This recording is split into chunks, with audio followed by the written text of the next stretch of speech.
Hello, everybody. We're going to be responding entirely to an anarchist response to On Authority by Libertarian Communist Platform. If you don't know who he is a old-time left-wing YouTuber that has been around for quite a long time, actually, surprisingly, and has gone underground for quite a long time and then surged himself back up.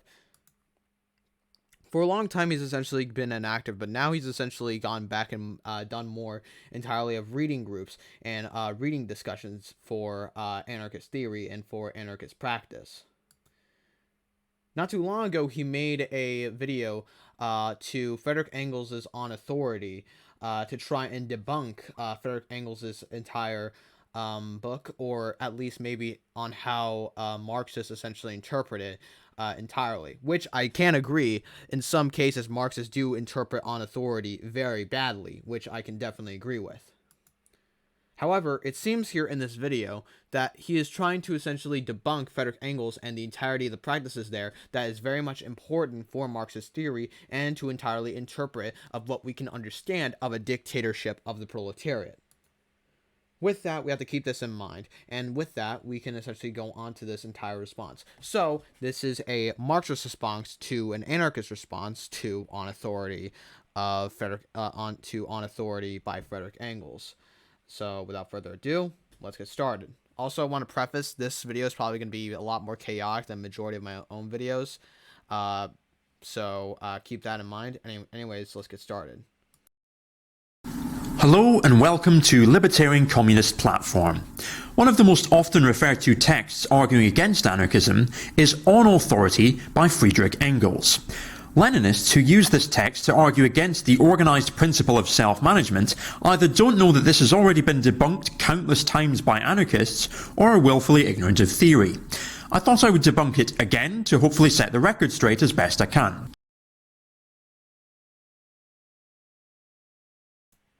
So first off, right at the bat, he basically claims that anarchists have essentially debunked Frederick Engels, when in reality, they have really not done essentially any of those things. They've essentially made responses to Frederick Engels and essentially, I would say, cope with entirely what Frederick Engels has to say about a lot with the quote-unquote anti-authoritarians within the First International, a lot with the anarchists such as Bakunin, Proudhon, Nietzsche, etc., among the First International that was essentially claiming that there is a bureaucracy or claiming that there is authoritarianism among the First International, and was claiming that the dictatorship of the proletariat was very much authoritarian or was bureaucratic.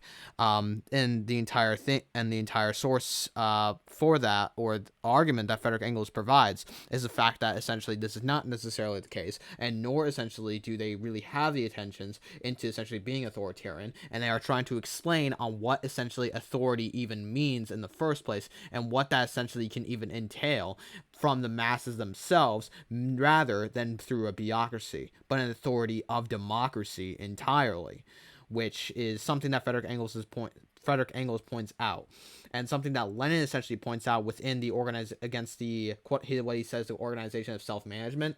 Keep in mind, we don't actually are against the organization of self-management. We're against the entirety of the commodification that essentially goes about the self-management that essentially will lead to the entire formations of capitalism, because as people always try to say to market socialists, to entirely of people who defend markets in the first place, and trade unionists, the hell of capitalism is the firm, not the fact that the firm has a boss. We essentially use these entirely to critique the entirety of, well, what we would consider workerism or worker capitalism, that essentially create these formations in which oppresses society in the first place and oppresses all of humanity, and essentially keeps workers alienated entirely from their own labor, and essentially objectifies humanity to the point where they are essentially a level of a commodity entirely, not the fact that they are not democratically in process of making themselves a commodity. This is the entirety of the criticism that Marxists essentially take when we essentially refer to a lot with the anarcho-syndicalists, the anarcho-communists, and various others that essentially rather seek to have just the workers essentially own means of production, and not necessarily abolish the means of the market, or not necessarily abolish the means of exchange, or entirely of trade, of essential exchange relations, etc., which is why we essentially have the critiques that we do. We're going to work through this point by point, so let's get started. A number of socialists have latterly launched a regular crusade against what they call the principle of authority. It suffices to tell them that this or that act is authoritarian for it to be condemned. This summary mode of procedure is being abused to such an extent that it has become necessary to look into the matter somewhat more closely. Authority, in the sense in which the word is used here, means the imposition of the will of another upon ours. On the other hand, authority presupposes subordination. Now, since these two words sound bad and the relationship which they represent is disagreeable to the subordinated party, the question is to ascertain whether there's any way of dispensing with it, whether, given the conditions of present-day society, we could not create another social system in which this authority would be given no scope any longer and would consequently have to disappear. On examining the economic, industrial and agricultural conditions which form the basis of present-day bourgeois society, we find that they tend more and more to replace isolated action by combined action of individuals. Modern industry, with its big factories and mills, where hundreds of workers supervise complicated machines driven by steam, has superseded the small workshops of the separate producers. The carriages and wagons of the highways have become substituted by railway trains, just as the small schooners and sailing feluccas have been by steamboats. Even agriculture falls increasingly under the dominion of the machine and of steam, which slowly but relentlessly put in the place of the small proprietors big capitalists who, with the aid of hired workers, cultivate vast stretches of land. Everywhere, combined action, the complication of processes dependent upon each other, displaces independent action by individuals. But whoever mentions combined action speaks of organisation. Now, is it possible to have organisation without authority? Okay, so first of all, Engels appears to be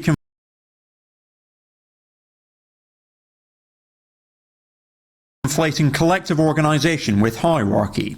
Anarchists see the freedom of all as the necessary premise and confirmation of the freedom of each. Mikhail Bakunin and Karl Marx, although they had a lot of disagreements, had a similar conception of what freedom is. They both held that a materialist conception of freedom is eminently social. In Man, Society and Freedom, Bakunin writes, "Man completely realises his individual freedom, as well as his personality, only through the individuals who surround him, and thanks only to the labour and the collective power of society." Bakunin continues and says, "Man becomes conscious of himself and his humanity only in society, and only by the collective action of the whole society. He frees himself from the yoke of external nature only by collective and social labour, which alone can transform the earth into an abode favourable to the development of humanity." The anarchist argument is that collective action, contrary to negating the freedom of the individual, actually helps human beings to develop. Anarchists are therefore not against collective organisation. Collective organisation is a necessary part of anarchism. It is absurd to suggest that just because there needs to be social coordination of industry, that therefore hierarchical authority is justified. Let's It is clear here that Libertarian Communist Platform here is not actually looking into the actual means of what collective organization entirely entails, nor does he essentially give in much details, nor does he even know entirely of much details of what collective organization or collective organizing would essentially entail for there to be a collective organization in the first place in which we can actually organize for revolution. This is something that Marxists entirely point out to the anarchists within the First International that essentially try to cultivate entirely of an organization without entirely of a hierarchy, or not necessarily a hierarchy, but without entirely of a centralized format. You can't necessarily do that, however, because you won't be able to actually have that organizational form in which much can actually be done. Without entirely of a much of a hierarchy or much of a centralized format or committee in which there is entire organizing and there is entirely of a membership based on the basis for democracy and democratic discussion, you won't be able to essentially have anything done. And in order to do that, in order for things to be planned out, in order for things to essentially be strategized, you do need entirely of a centralized format. This does not mean entirely of authoritarianism, nor does this mean entirely of bureaucracy, something that Libertarian Communist Platform is clearly calling us for when we essentially talk about hierarchy, when the whole question is not about hierarchy. The whole question is about centralization. Even based on his own idea that anarchists are for collective organizing. Yes, I can definitely see that. You guys essentially clearly get organized in unions. But the problem is that the fact that, like, with those unions essentially being decentralized entirely limits to what you're actually organizing, and actually limits to entirely of the strategies that you essentially could make, or essentially of the discussions that you can make entirely. Take, for example, the Battle of Blair Mountain, where the IWW essentially tried to make strikes over the entirety of the working class, and essentially try to make strikes for essentially better miners and for conditions of the miners, when in reality these strikes actually did very little entirely with helping the entirety of the militants in the Battle of Blair Mountain that were already arming themselves and were already essentially fighting the police in Blair Mountain, that were trying to essentially fight for their rights and fight for their liberation as workers, as humans. With the entirety of the strikes essentially being inhaled, they didn't necessarily give enough supply, nor did they essentially give enough support entirely for the miners in the Battle of Blair Mountain that could have essentially helped them in the past, but essentially didn't, because of the fact that there was a lack of a talk for the working class, and because of the fact that the IWW was essentially decentralized to the point where it doesn't essentially allow the entirety of the working class even to essentially join them, and with essentially multiple codes of essentially membership, in which it doesn't necessarily talk to the workers, and rather essentially sees themselves to essentially advance onto the workers and over the working class themselves. Thus, in this instance, although decentralized, actually creates more of a hierarchy and more of a substitution over the workers. Not to mention that unions entirely are very much bureaucratic and are very much institutions created by the state to better working conditions, which already limits you from revolutionary action and even actual practical collective organizing. This is something that Marx, Engels, and Lenin, all the Leninists, every single Marxist tries to point out to the anarchists when we essentially talk about organizing and when we talk about centralization and the dire need for such a thing. And when this is essentially ignored, you even can have even other quote-unquote Marxists that discourage centralization, such as some small circles of the Marxist humanists, or at least the Marxist humanist circles that I've been to. The problem is not the pact of bureaucracy or trying to support bureaucracy, rather trying to actually talk with the workers and actually getting workers in line and actually having that democratic free discussion without essentially being so decentralized to the point where there is entire different criteria for membership, in which people can actually join in organizations, in which it almost makes it impossible for effective organizing or for effective revolutionary action. In his letter to F. Bolt, he says, in Marx's letter to F. Bolt, Marx says, quote, "On the other hand, however, every movement in which the working class comes out of a class against the ruling class and attempts them to pressure from without a political movement, for instance, the attempt of the particular factory or even a particular industry to force a shorter working day out of the capitalists by strikes, etc., is a purely economic movement. On the other hand, the movement of an 8-hour day, etc., law is a political movement, and in this way, separate economic movements of the workers grows up everywhere, a political movement, that is to say, the movement of the class, with the object of achieving its interest into the general form, and a form posing a general social force of compulsion. If their movements presuppose a certain degree of previous organization, they are themselves equally of a means development of this organization, where the working class is not far enough advanced in its organization to undertake a decisive campaign against the collective power, i.e., the political power of the ruling classes. It must, at any rate, be trained for this continual agitation against a hostile attitude towards a policy of ruling classes. Otherwise, it will remain plaything in their hands, as the September Revolution in France showed, and as also proved up to a certain point of the game. Meister Messrs. Gladstone and Co. are bringing off in England, even up to the present time. Karl Marx, Marx to F. Bolt, 1871. This is the entirety of the main criticism of Marxism when it comes to entirely the anarcho-syndicalists, or the collectivist anarchists that came out in the First International, and majority of the anarchists that essentially came out into the First International, that essentially tried to criticize the means of organization and try to criticize us as the authoritarians when they themselves promoted entirely of a theory for organization in which it would actually substitute over the workers. The only difference then in this instance, different from the Blanquists, is that the Blanquists would essentially seek to have this in one organizational format, while with the anarchists, they would seek to have this in multiple organizational formats. In reality, though, the Blanquists and the anarchists both seek to essentially, by function, substitute over the workers. It's just with the anarchists, it was more an indirect and essentially did not openly call for that, while the Blanquists, they did unironically call for that and were openly for that entirely with a direct institution for that manner. The only difference between the two, but the entirety of the function between the two is still regardless the same.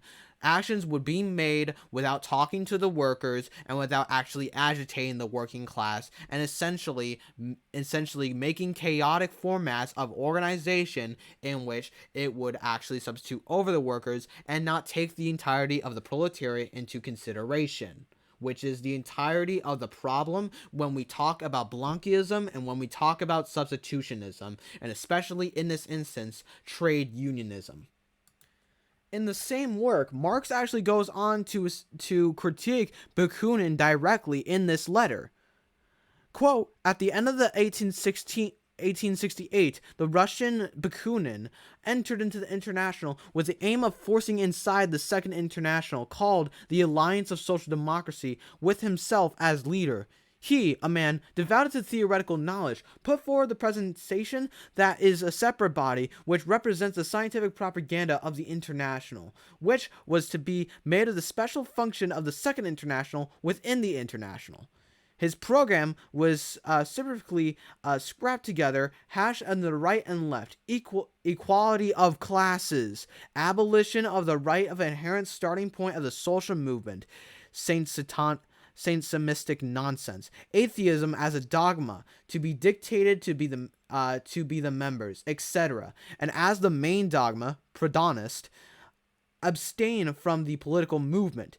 This infant spelling book found favor and still has a certain hold in Italy and Spain, where the real conditions of the workers' movement are yet little developed and among few vain in the ambitions of the empty doctrinaires in French Switzerland and Belgium.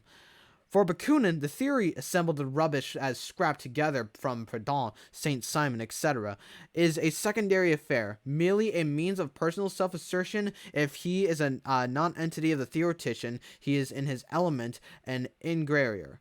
Karl Marx, Marx to F. Bolt. As the fact that Bakunin called for the equality of classes rather than entirely for the abolition of classes, and to actually create that free association of labor, which goes into my previous point, that there was actually a difference between what Bakunin considered as free association and what Karl Marx considered as free association. With Bakunin, like the same problem with Lassalle, he considered free association entirely inseparable from equality, or he considered more to equality rather than to the free association. As Karl Marx would later point out in Critique of the Gotha Program, however, this entire political theory is absolutely nonsense, because of the fact that equality is a relative term and pure equality is entirely impossible, for the fact that people do entirely work harder than others and do essentially have that ability to essentially get more of a utility than another if they do essentially contribute into society, or if they do essentially get more entirely of an ability with the products that they have and based on the needs of others. That doesn't necessarily produce more of an equality. You can't expect Jim and Bob to essentially wear the entirety of the same shirt every day, nor can you expect Jim and Bob to entirely have the same name every day.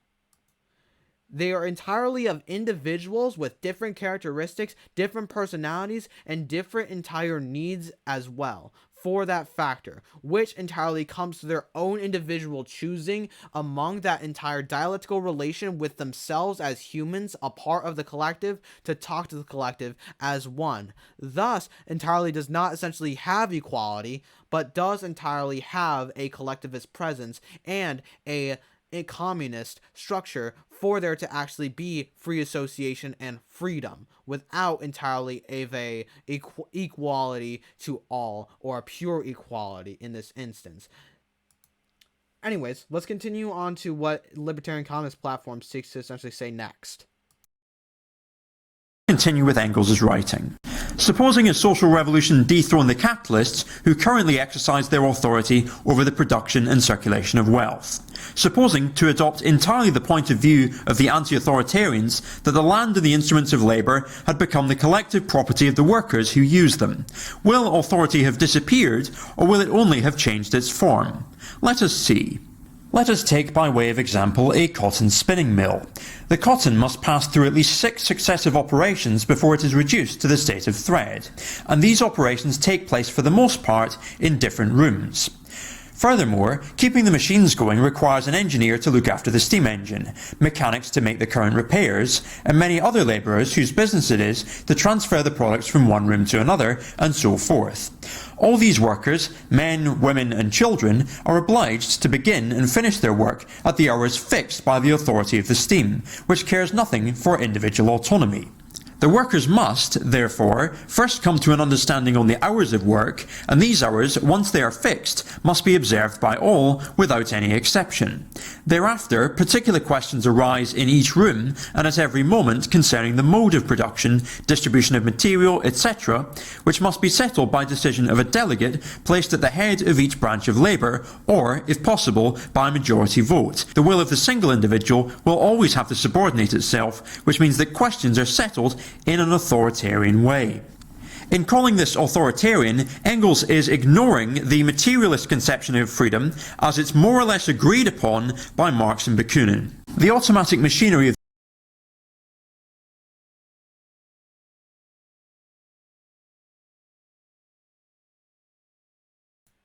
Absolutely not. What Engels entirely means here by the means of authoritarian is to show the entirety of the bankruptcy of using authoritarian as if it is a absolute non-normative and non-relative or pure normative entire structure of authoritarian, without seeing that a lot of actions based on what a few individuals do can entirely be considered authoritarian. Especially when, as we pointed out in our previous letter from Marx to F. Bolt, that there is entirely of a different idea of what free association and in consequence freedom entirely means, or what, not necessarily what it means, but what entirely goes into practice.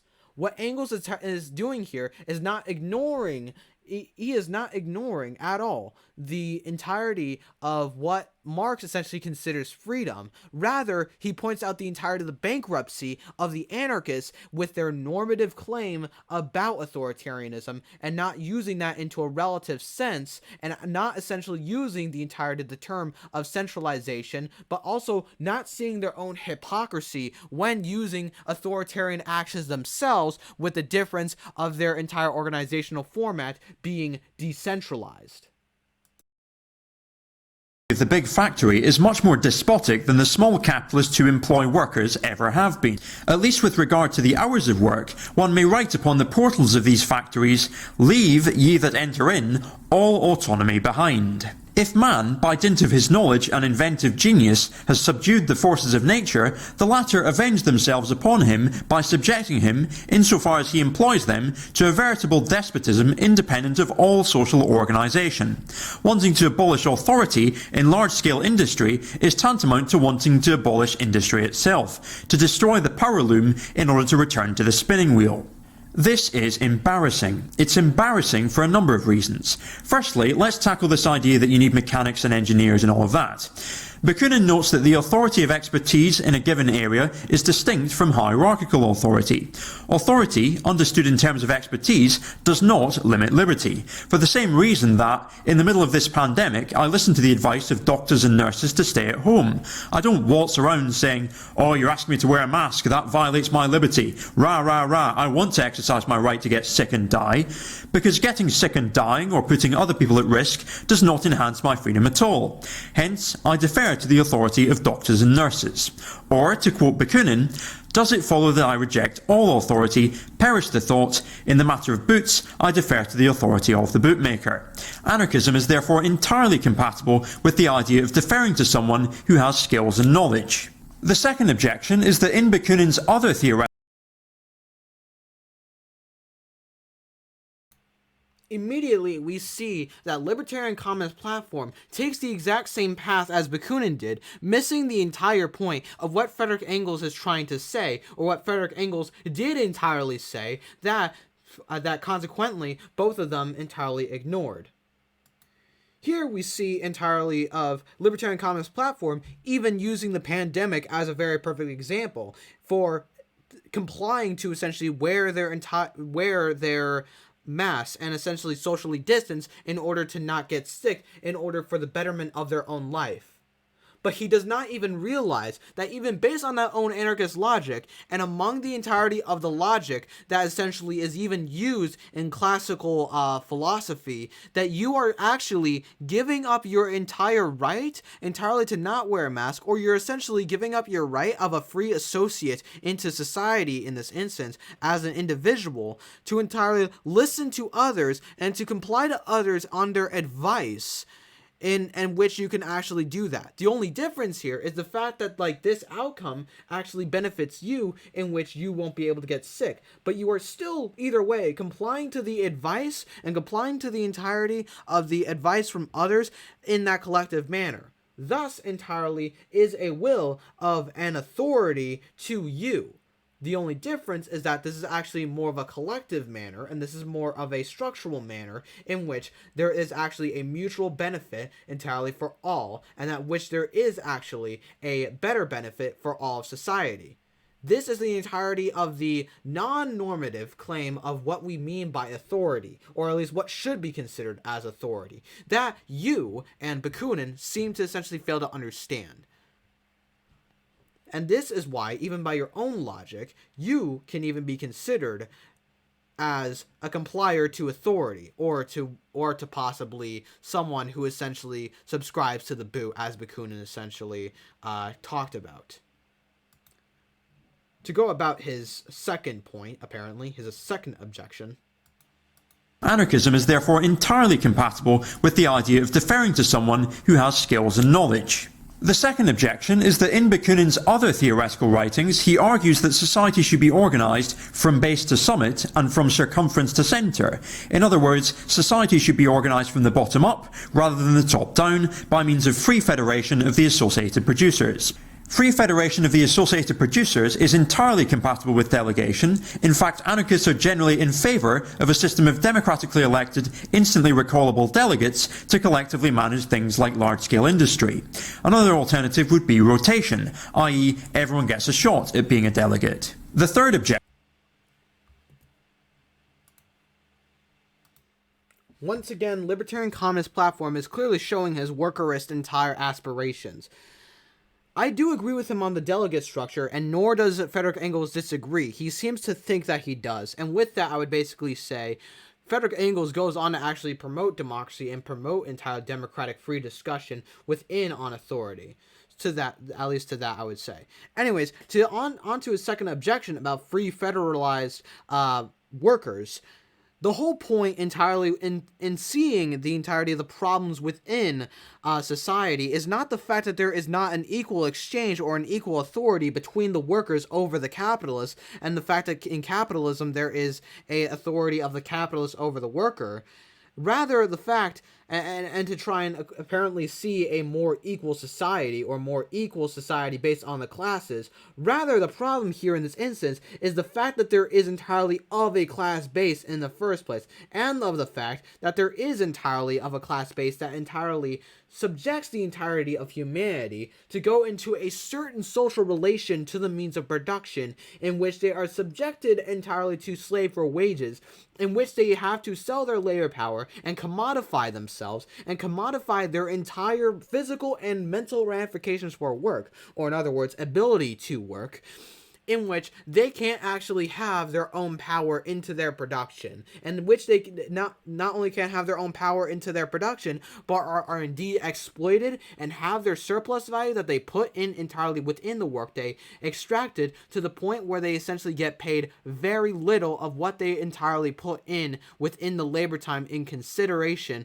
to the entirety of the workday, which is the entire problem that Marx points out entirely into Bakunin through the quote that we essentially pointed out earlier, that the point is not the fact to essentially have a equality of classes, rather the fact entirely to see a better society is to abolish classes.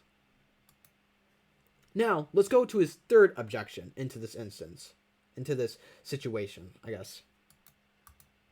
Objection is, in a communist society we seek to abolish the division of labour, and that goes straight back to Marx. And if that's what we're setting out to do, certain things do need to be worked out.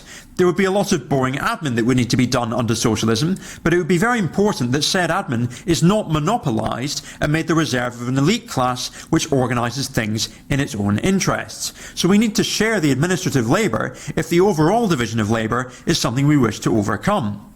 Not only does this idea go back to Marx, but also workers establishing cooperatives in Argentina, for example, have experienced alienation because of the division of labour in said cooperatives. So the division of labour needs to be overcome as part of the revolutionary process, and that's an important objection. Let's continue. Wow. Libertarian Communist has made a lot of ridiculous claims here, at least with the part of the division of labor into the revolutionary process. You cannot entirely abolish the division of labor within the revolutionary process when the fact is that there is still a class basis in which it does subject the entirety of the oppressor class to the rule of the oppressor class, which in this instance of the state in Marxist theory is when a ruling class subjects the rule of a non-ruling class into its will. This in of itself is a state controlled by the workers that has a revolutionary transformation and a political transition to abolish capitalism, the ongoing abolition of capitalism. This is the entirety of the rule of revolution. This is the entirety of what it means to have a revolution. You cannot go about to have a basis to have the abolishment of the division of labor, when the fact is, in order to get to the abolition of the division of labor, you need to get to the free association of labor entirely, which you cannot get to when there is still a social relations to the means of production. In other words, classes that make people different, that makes jobs so limited in the first place. Also, I kind of find it funny that he does point out the entirety of the problems with worker cooperatives in Argentina that still essentially produce a lot of alienation, which does essentially show he clearly does see that the hell of capitalism is the firm and not the fact that the firm has a boss. Which is entirely good, actually. I actually respect him for that, even further now. However, the first thing that he essentially points out is the fact that we essentially need admins, or need admins of society, in order to essentially create this. He does not realize that having that admin is entirely subjecting people to an authority of a person, to an authority, and to entirely of a structure. The only difference here is that this authority is brought up from the bottom up structure and is granted by society and is discussed through society and essentially has granted said person to actually subject the rule of themselves over the entire of the population, in which there is entirely of a recall, in which there is entirely of a structure in which the entire of the working class can actually take that person out of rule. But here's the thing, it's not the factor that essentially how they got to rule, it's the fact entirely of the means of rule in the first place, which in this instance does entirely have an authority of a person to the rest of society. The only difference here is that this authority is granted by society, hence democratic, hence entirely of a rule of the majority. This is what it means to have a dictatorship of the proletariat, and this is what it means to have a quote-unquote workers' state that us Leninists entirely subscribe to, and that is very much used interchangeably with the term of the dictatorship of the proletariat. It is the fact that that is the rule of the majority, and the fact that there is that entire rule in the first place. That entirely can continue on within socialism, but through the free association of labor once classes are entirely abolished. Continue with Engels' 19th century equivalent of a galaxy brain take. Let us take another example, the railway. Here too, the cooperation of an infinite number of individuals is absolutely necessary, and this cooperation must be practiced during precisely fixed hours so that no accidents may happen. Here too, the first condition of the job is a dominant will that settles all subordinate questions, whether this will is represented by a single delegate or a committee charged with the execution of the resolutions of the majority of persona interested. In either case, there is a very pronounced authority.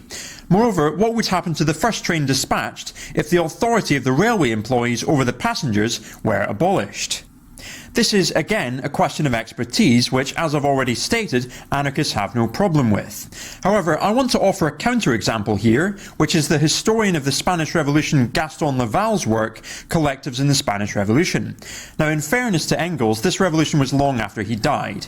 However, if the word praxis means anything, then we should learn from what we've experienced and adjust our theory accordingly. Laval gives a detailed analysis of how anarchists managed the transportation system in Spain. Now, because of the conditions given by the Civil War and the energy and resource demands of that, organisation of the transportation system was difficult, but they did manage it, including railways and tramways. When I submitted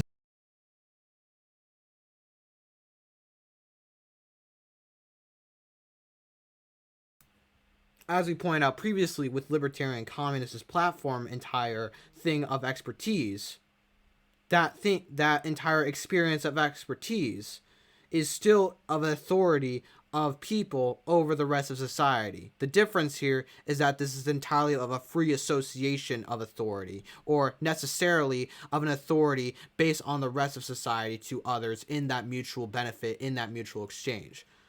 Which, in the dictatorship of the proletariat, when there still exist classes and does essentially have the rule of the majority of society over the minority of society, or in this instance, the dictatorship of the proletariat over the entirety of the bourgeoisie, in order to actually abolish classes entirely, does essentially have that authority of the workers entirely to actually self-manage themselves and actually essentially destroy the entirety of the means of profit for the bourgeoisie, and destroy the means in which profit can actually be accumulated, and which profit can essentially be generated in the first place, in which we can actually get to a classless society.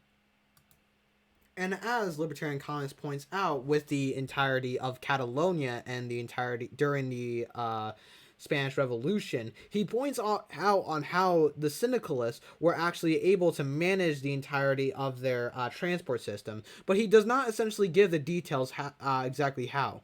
I would actually recommend entirely Leon Trotsky's A Necessary Discussion with Our Syndicalist Comrades, where he actually does entirely give the detail within the actual transportations and within the entirety of the politics as an observation during the time of the Spanish Revolution and during the time when the CNT-FAI was entirely newly formed, and not only newly formed, but was essentially getting off the ground, alongside with the entirety of them actually trading and essentially exchanging commodities with Britain and France, which by logic within the Marxist theory of capitalism and into the entirety of definitions of capitalism and analysis of capitalism that Marxists subscribe to, would actually technically make the CNT-FAI capitalist. But that's obviously besides the point. The point is entirely here to show exactly how these syndicalists would actually manage their transport system. In this work of an observation about the entirety means of syndicalism, and especially the entirety formations of syndicalism, Leon Trotsky says, quote, "There is no country in which trade union organization embraces the whole working class, but in some countries it at least compromises a very large section of workers. This is, however, not the case in France if, as Luzin believes, the party must, quote-unquote, annex the working class." What is the term actually supposed to mean? Then, for what reason does Comrade Lauzin accord to the right up to syndicalism? He may reply, "Our trade union organization is still weak, but we do not have a doubt of the future of the final victory." To this we should reply, certainly we too share this conviction, but we have just as little doubt of the party to the unqualified confidence of the great majority of the working class. Neither for the party nor for the trade unions question of annexing the proletariat. It is wrong for Lauzin to employ the terminology customary used unto the opponents of their fight against the revolution. It is just a correct tactic tested by the experience, whereby whom these tactics consciously and carefully critically prepared. Who suggests them to the working class? Certainly they do not fall from the heaven, and the working class as a whole, as a thing in itself. It does not teach us the tactics either. It seems us that Comrade Lauzin has not faced this question.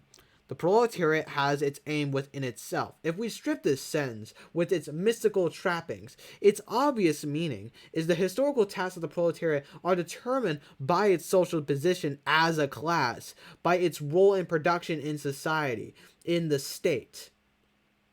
This is beyond the dispute.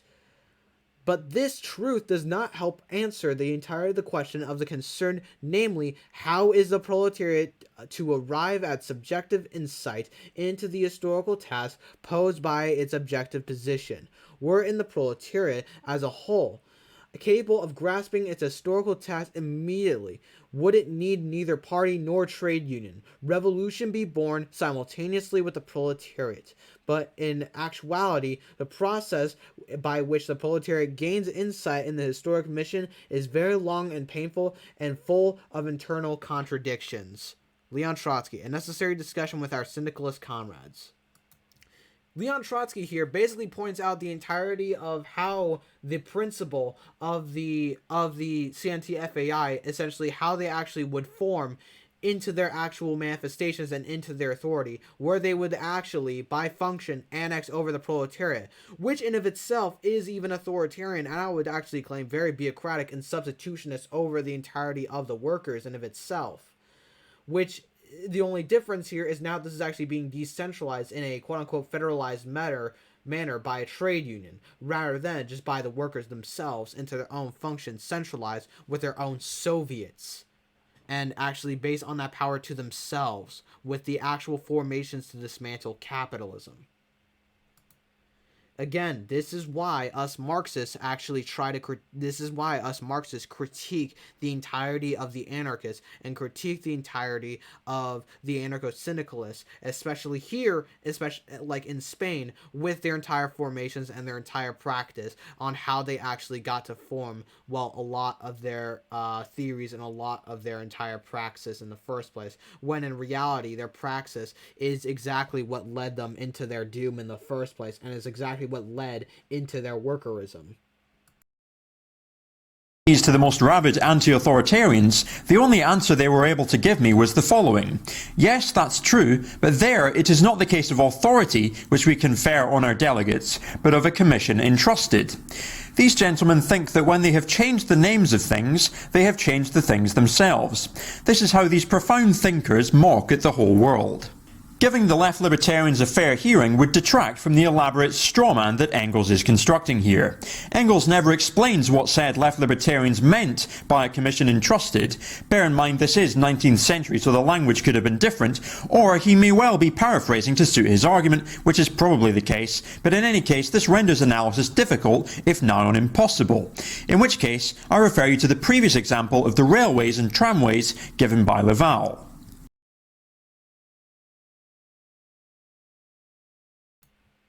It's already clear enough that Libertarian Communist has already essentially made up his entire mindset when essentially coming into this video, and not actually coming here to actually find a further response, nor further learning into his entire theories, nor to update his entire theories. He already claimed here that Frederick Engels is going by a straw man when essentially he makes the comments that he does entirely when calling these philosophers and calling these entire people that they're just really changing the name of things rather than actually taking among the process. When in reality, Frederick Engels is actually completely accurate there, because exactly what the entirety of the formations of the dictatorship of the proletariat is exactly what they're trying to actually advocate for. They're just calling it entirely of a state because of the fact that there is actually still a subject of the entire of the working class suppressing the entirety of the rule of the bourgeoisie in order to get to a class of society by function in the international relation to make that permanent until capitalism is defeated, in which we can essentially see the abolition of classes, in which we can see the free association of all labor, where there is an abolition of classes, money, and thus, because of those formations, the entirety of the state. This is not a straw man if you yourself and the entirety of historically the anarchists in the First International have already straw manned in of itself the term of the workers' state that is used by Leninists, that is very much used interchangeably within the functions of the dictatorship of the proletariat. As I already said before, there is entirely of no actual structures in which anarchists have debunked Leninists, nor is there no actual structures in which anarchists have quote-unquote debunked Engels. They're just coping onto what Engels and Lenin and Trotsky and what Marx says. That's all they essentially have historically done.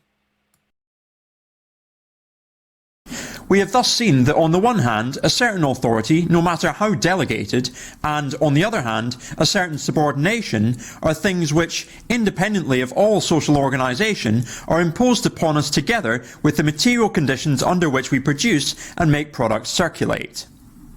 This is, again, embarrassing, because he is again conflating organisation with hierarchy, and we know already that a consistent social anarchist has to be pro-horizontal organisation. It's not simply a kind of reckless, let's abandon all systems. Indeed, one experience I had as a demonstration was where I offered someone a free paper from AFED, and they said, it just sounds like another system. And yes, it is another system, a better system. Let us continue reading.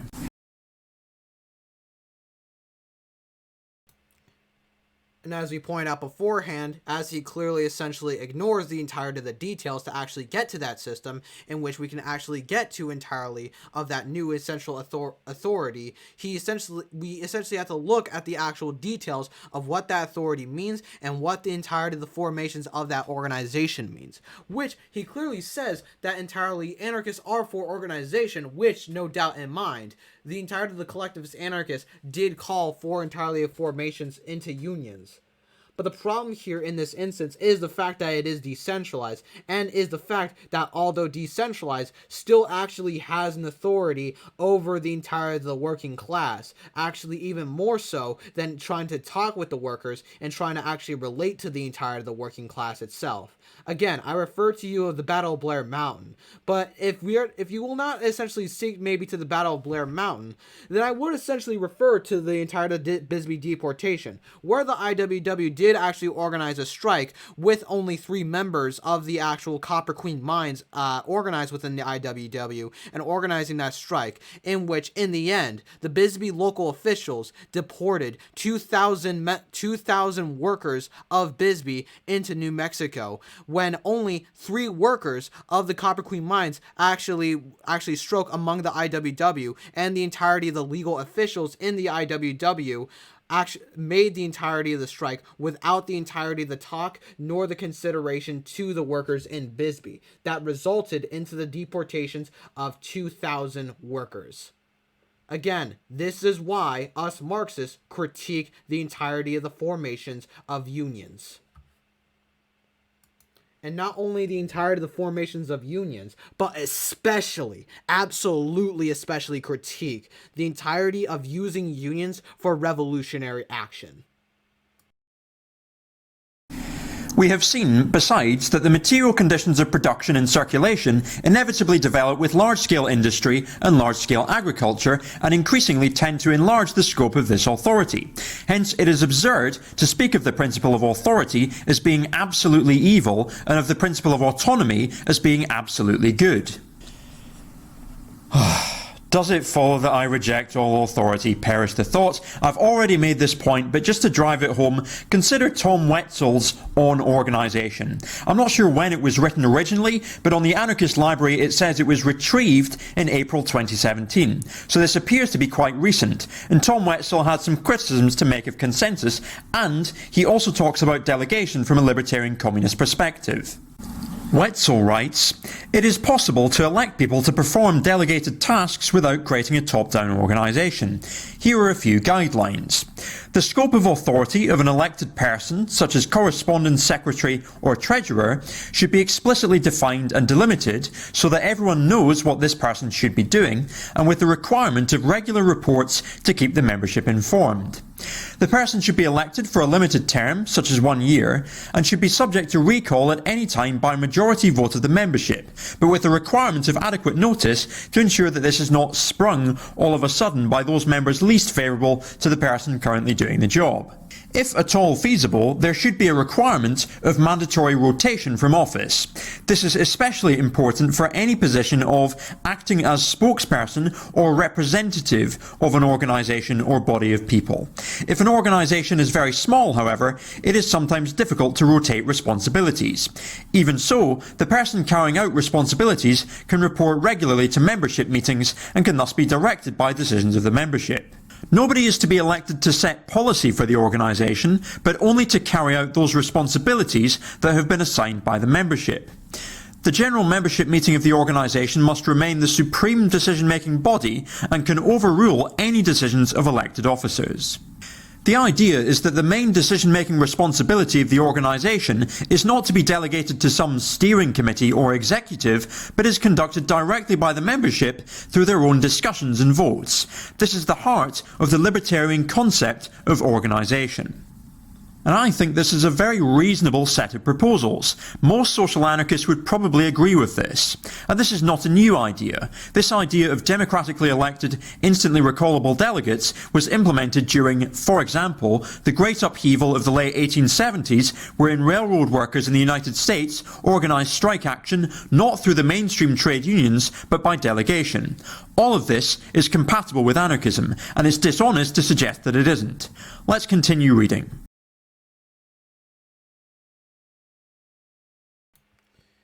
As we already pointed out beforehand, the anarchists in this instance, especially Libertarian Communist Platform in this instance, does not realize that by having that entire bottom-up structure, that there is still technically an authority and that there is still technically a rule of the entirety of a committee and entirely of an executive and entirely of a delegation that essentially does make calls and does essentially make entire decisions and does entirely make structures in which we can actually effectively organize. The only difference here is that this then authority is actually granted by society. It doesn't matter if it's granted by society or if it's granted by the general membership in this instance for organization.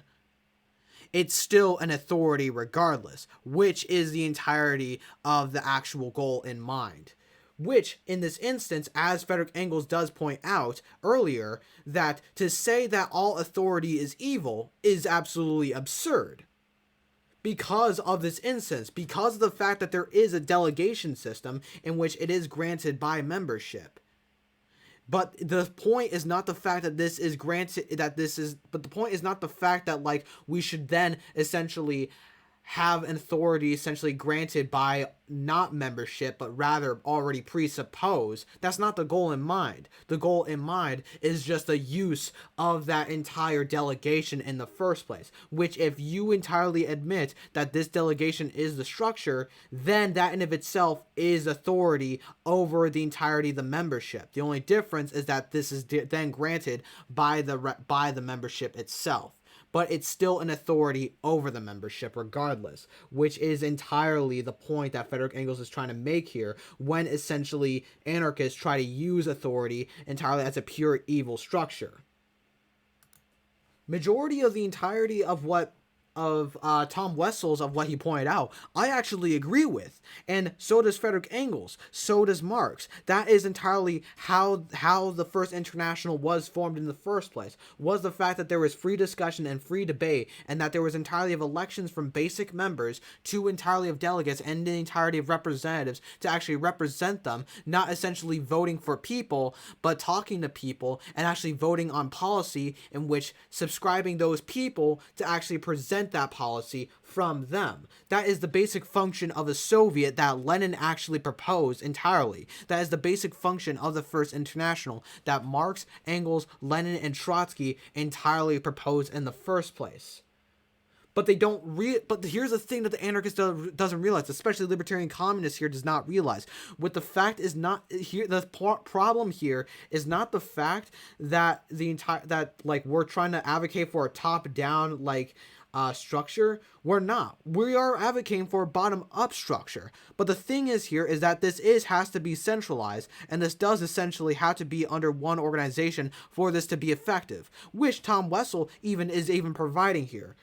So I actually would agree with Tom Wessel in his theory of organization here. However, to that, I would essentially say, to subscribe to Engels, where he talks about on authority, is the fact that this is still technically an authority over the rest of the membership, but rather that this authority is granted by members entirely. The authority is still there regardless. And since the entirety of the Libertarian Communist Platform is actually promoting a work from someone that essentially, I guess, he takes into influence within a anarchist platform, I will actually provide a work from someone I too take influence from actually a Marxist platform.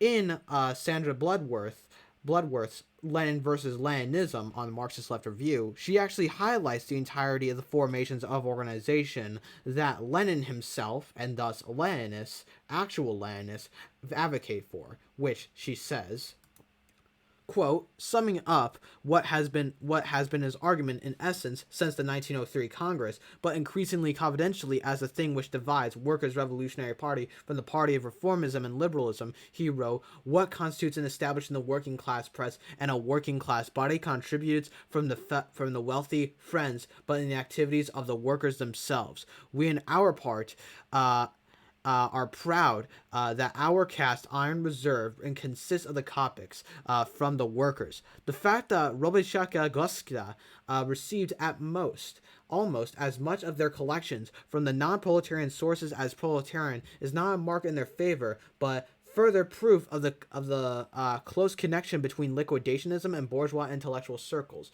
The role of the party is not a propagandist one of quote-unquote education and incorrect ideas of establishing roots of authority in the working class. Workers don't just blindly follow any demagogue that comes along. They make judgments on the basis of previous activity as well as the arguments of being made by organizations.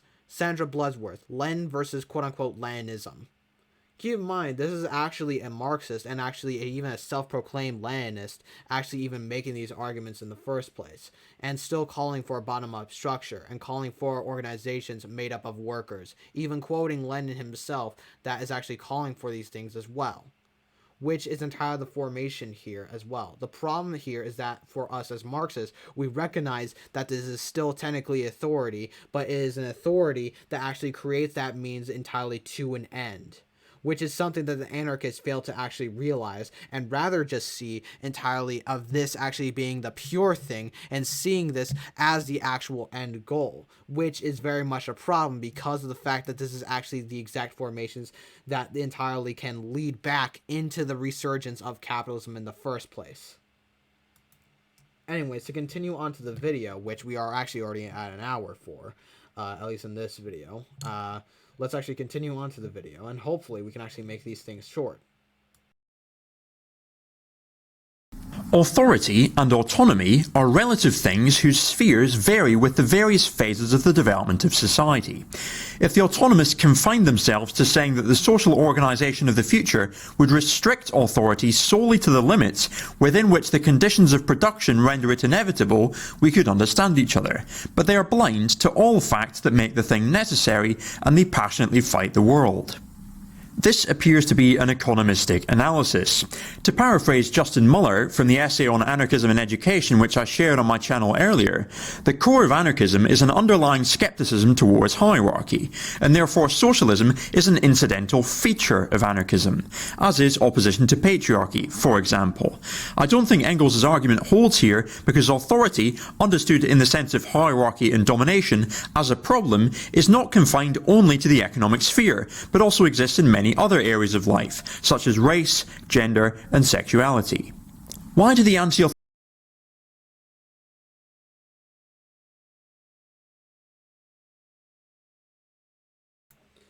of course, the classic anarchist logic that the state can't essentially abolish itself without classes or money. This entire idea has been debunked so many times, or not it been debunked, but has been refuted at the least, so many times, and has actually been shown to actually be objectively proven correct when essentially we refer to the Marxist interpretation of the state. First off, let's actually just go to what Engels entirely means here. When essentially he talks about autonomy and authority being relative.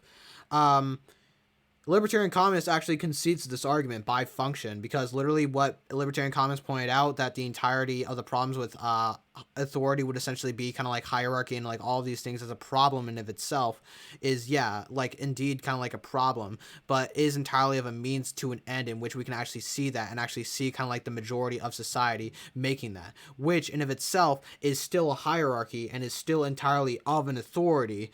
But this point is that the fact that it is a hierarchy and it is an authority of the majority of society over the entire the minority as of a means to an end, rather than trying to see this abolition of the state structure immediately, which is entirely impossible with the formations of classes and money.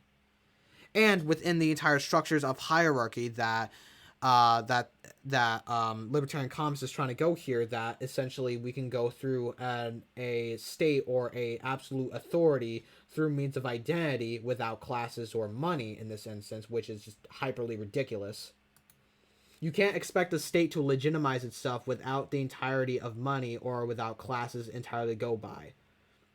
The whole point of what makes the state legitimize itself, and the whole point of what makes the state entirely be structured, is the fact that it has money circulate to the rest of the population entirely between classes, in which the state can then tax the population in order to legitimize itself, and in order to fund public institutions that keep the entirety of the rule of the population over the entirety of the state structure, which is done through classes essentially circulating money from the population to themselves and entirely back to the rest of the population. Like how an employer would pay the worker the wage, and then the worker would then go to the market and then buy himself a commodity. And then that money, in this instance, would go back to an employer. It circulates, and then the employer would pay that money to another worker, and then it all circulates back to each other among those classes. So without classes or money, you can't expect the entirety of the state to legitimize itself, because without entirely of money, there is no way for the state to actually tax the population. Hence, there is no way for the state to essentially legitimize itself. And without the entirety of money, you can't expect classes entirely to form as well, because there's no then essential distinct structure in which you can actually find a social relation to the means of production. And if there is entirely no classes nor money, then there is entirely of no way for the state to actually know who to rule over, nor essentially to have their influence too, and nor is there even a way, again, where they can actually tax people. Thus, the state is negated. Thus, the state of what we consider as so is entirely destroyed. It is removed. It can't legitimize itself. It literally has no way entirely to legitimize itself in this instance. Thus is the point that Engels is like saying here.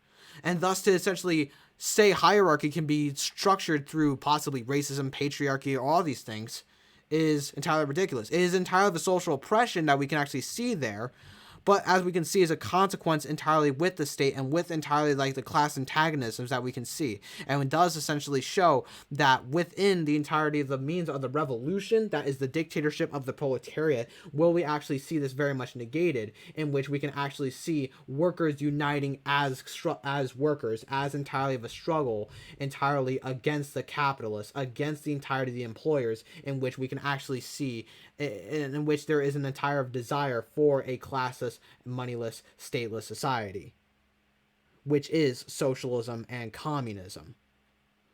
But the difference here is that the dictatorship of the proletariat entirely would, act as this transformation, act as like a state structure, as of a means to do so, as of a smash state machine. Which is why, like this is technically still a state, and which is why we essentially, need to go about this entirely for these structures. And essentially see that not all authority is entirely bad, nor is all authority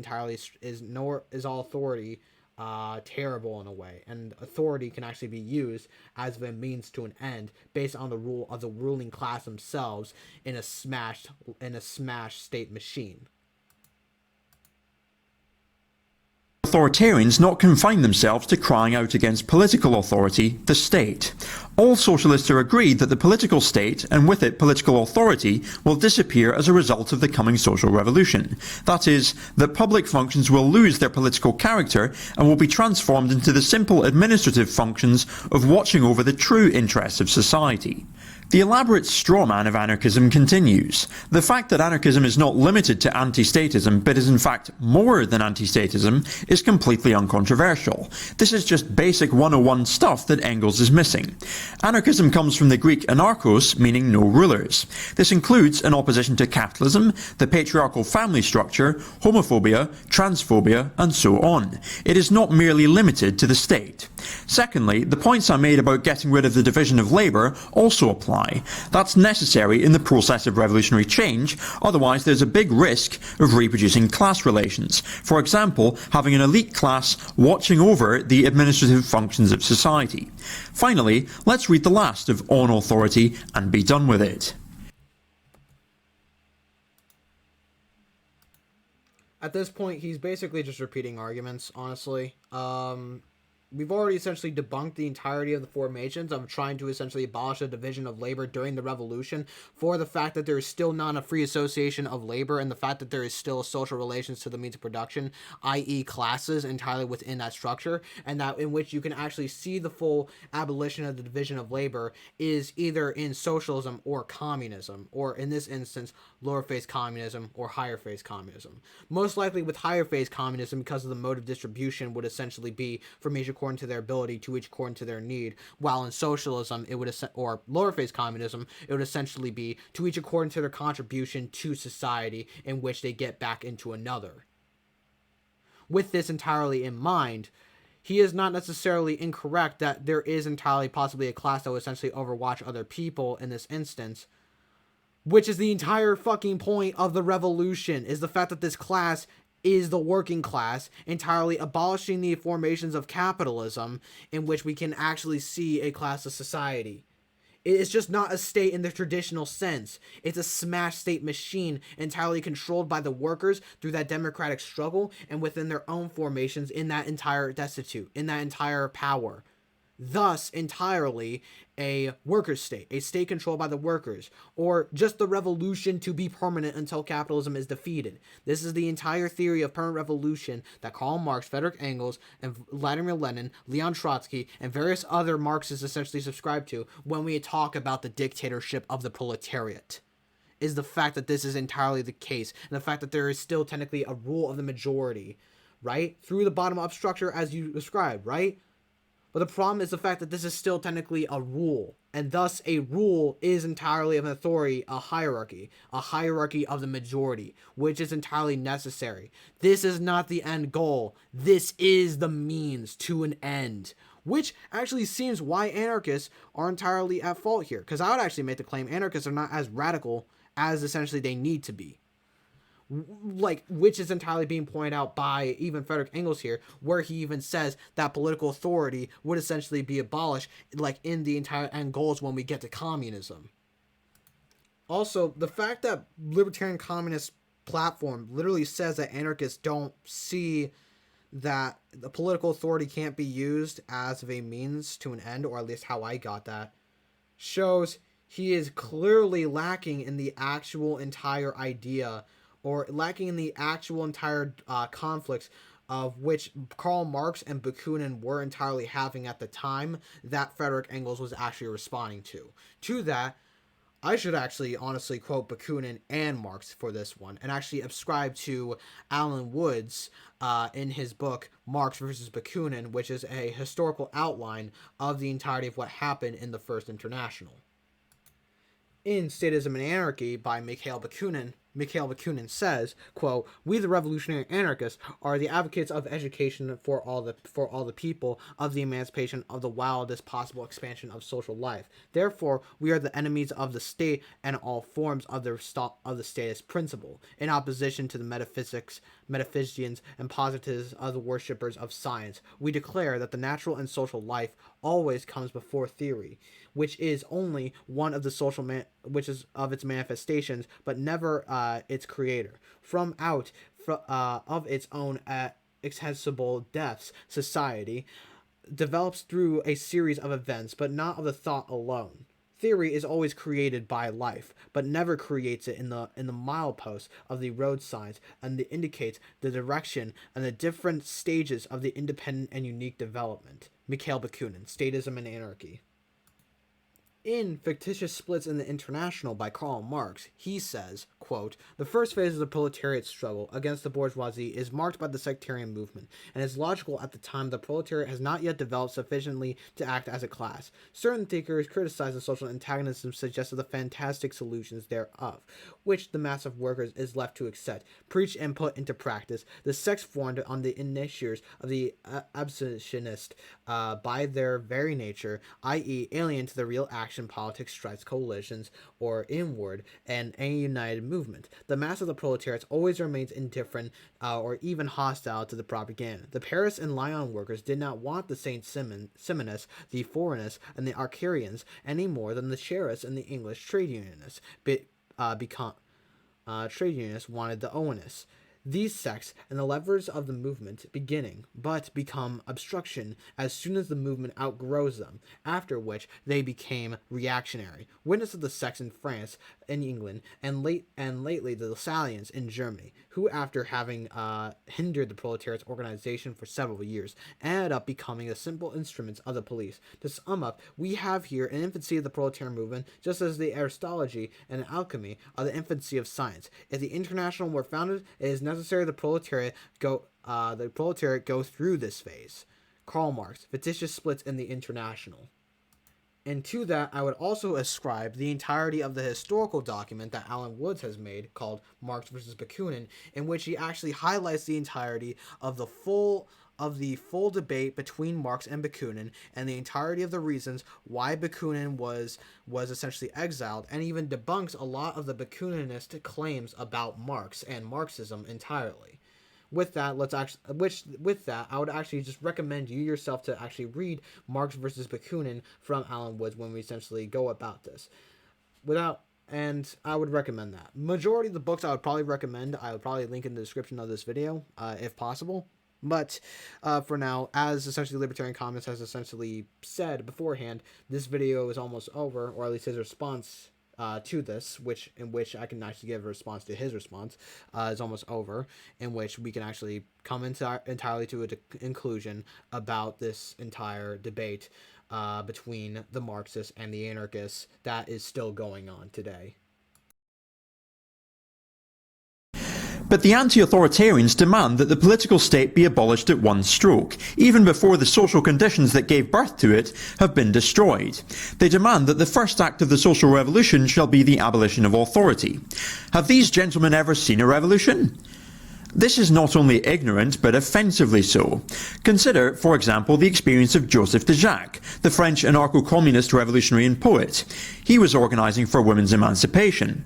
Also, for his participation in the workers' uprising in Paris in June 1848, he had been imprisoned at Cherbourg and released in March 1849. Rearrested in June 1849 when the Royalists came back to power, he continued to be in and out of trouble. Consider the experience of Bakunin, whose ideas we have been quoting. He was imprisoned for years for participating in an insurrection. Eugène Varlin was tortured and shot. And here we have factory owner Engels telling us, have these gentlemen ever seen a revolution? Again, this is offensively ignorant of history. Let's continue.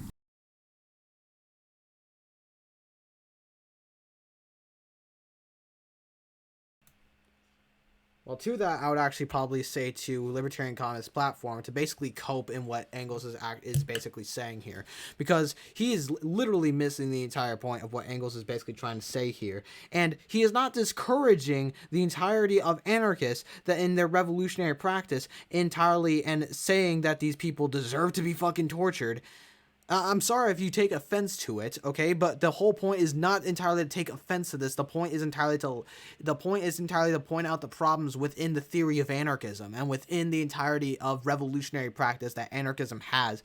That is the problem enough that it's not radical enough and sees the dictatorship of the proletariat as the abolition of the state entirely, and then sees it as as the ends. When the whole point is the fact that this is the formation of the means to an end, which is the entirety of the problem here when we essentially critique anarchists, or at least in some anarchists, or at least how I would describe the dictatorship of the proletariat, not necessarily the Stalinist view, but when we looked at the actual Marxist interpretation, Leninist interpretation, the actual Trotskyist interpretation of the dictatorship of the proletariat, we can actually see that there is actually rules of workers that actually some anarchists, even social anarchists like Libertarian Communists, would actually see as the ends, which is very much problematic.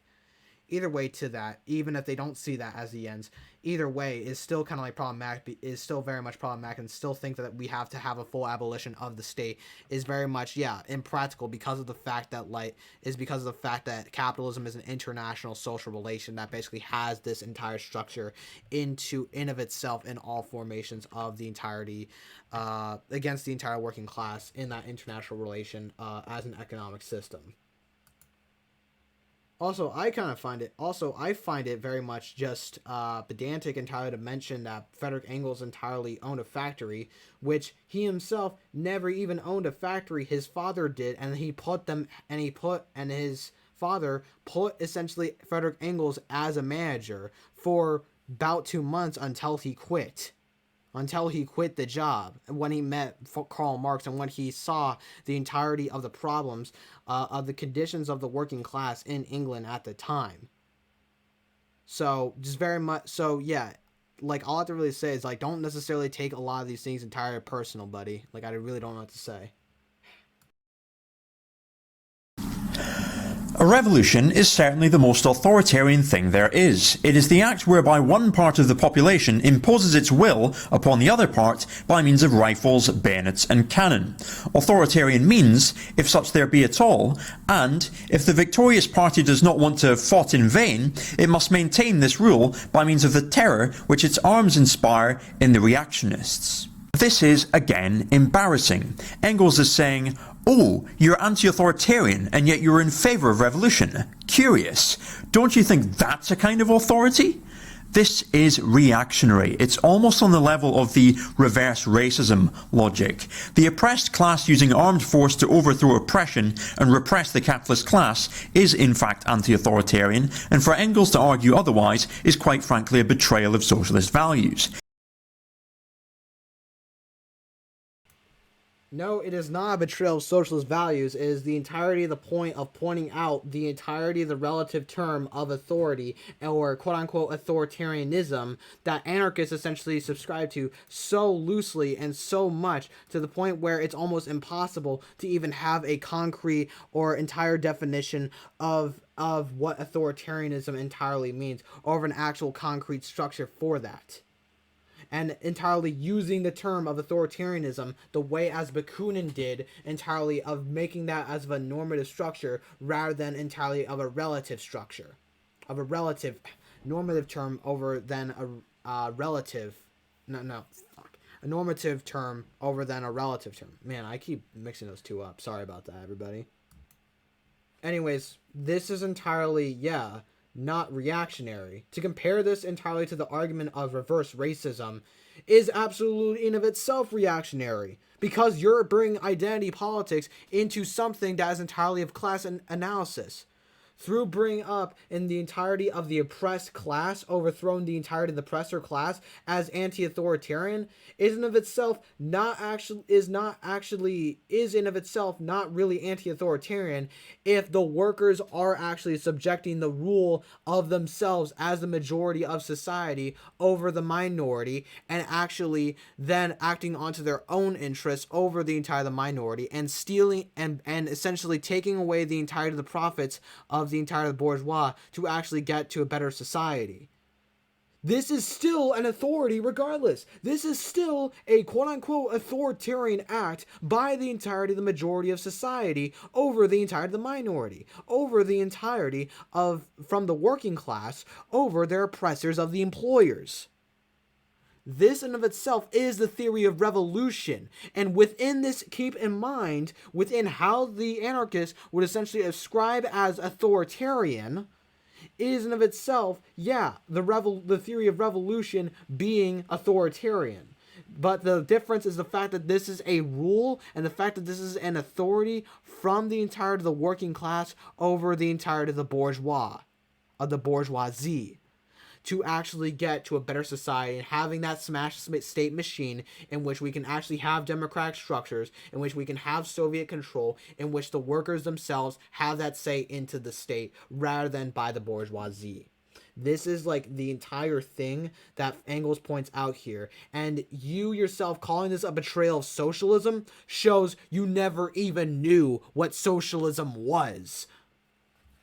And you still probably don't know what socialism is. And not just knowing what socialism is, but you yourself don't even know what the state is. You yourself don't even know what the entirety of authority is. You yourself don't even know what the dictatorship of the proletariat entirely entails, what revolution entirely means when there is an oppressed class rising up against their oppressor class and subjecting the oppressor class to the oppressed class will.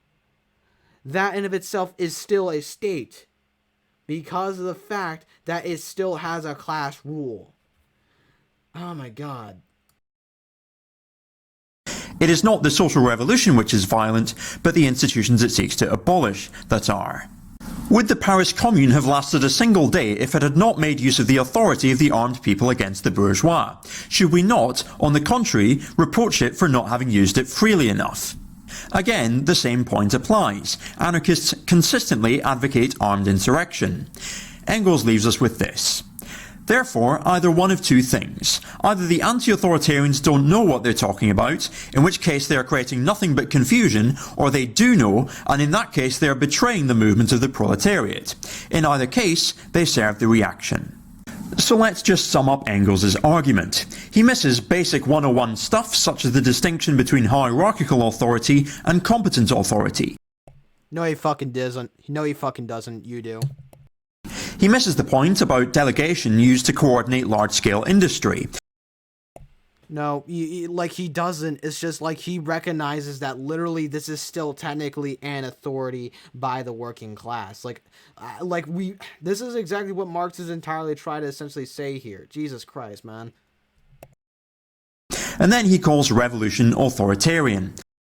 Yes, because it is a revolution structure from the entire of the working class as of a state entirely by the workers in a smash state structure in the control of the workers to actually create, a classless society as of a means to an end. And especially in how the anarchists would use authoritarian just essentially inseparable from the state or inseparable from just power in general. It is authoritarian. Because, at least on how the anarchists use it, not giving a concrete definition of authoritarianism and using it inseparable with other terms entirely, and with just centralization in general, which is just, very much problematic, and very much, just straight up like a bad theory. like a bad theory, and thus has a bad practice, has a bad practice and a bad praxis that entirely. So yeah. Self-described socialists in the modern day who refer to Engels as on authority as if it were some kind of definitive proof that anarchism is unworkable are not only ignoring all of these things, they're not only ignoring the history of the libertarian wing of the socialist movement and not adjusting their theory accordingly, but also on authority is a brief train of thought. It's not a rigorous and systematic piece of literature like Capital, for example.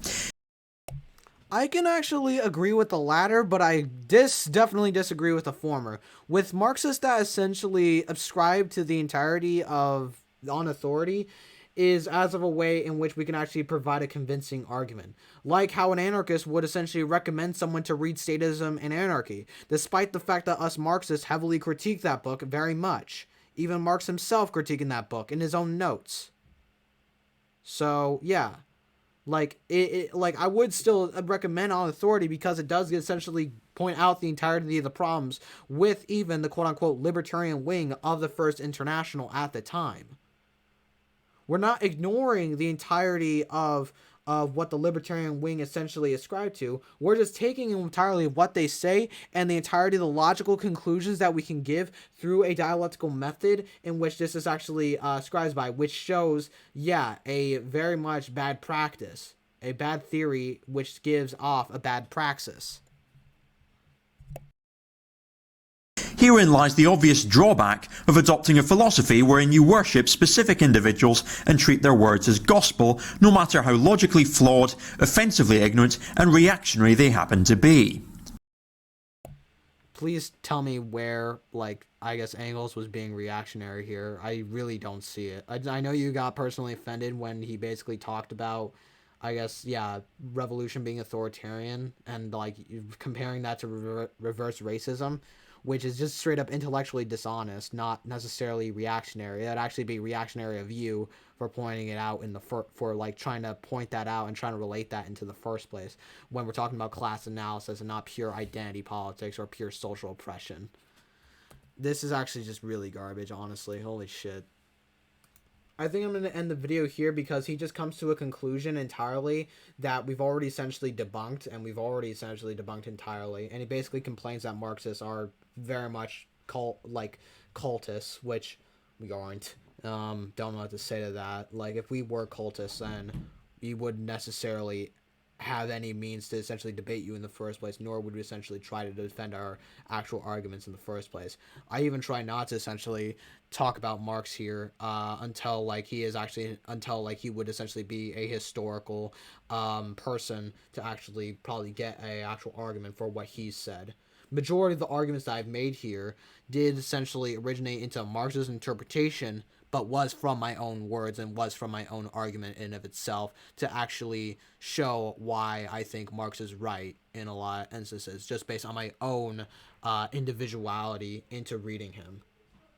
So to say that's a cult of personality is absolutely false.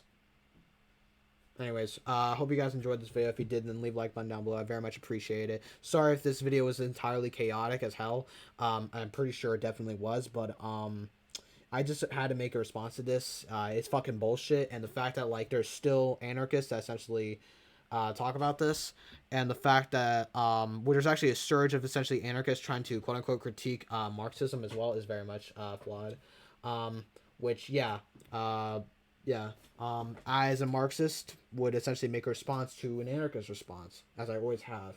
Anyways, I very much hope you enjoyed this video. Hopefully this video actually helps you guys eventually. And yeah, see you guys later. Peace.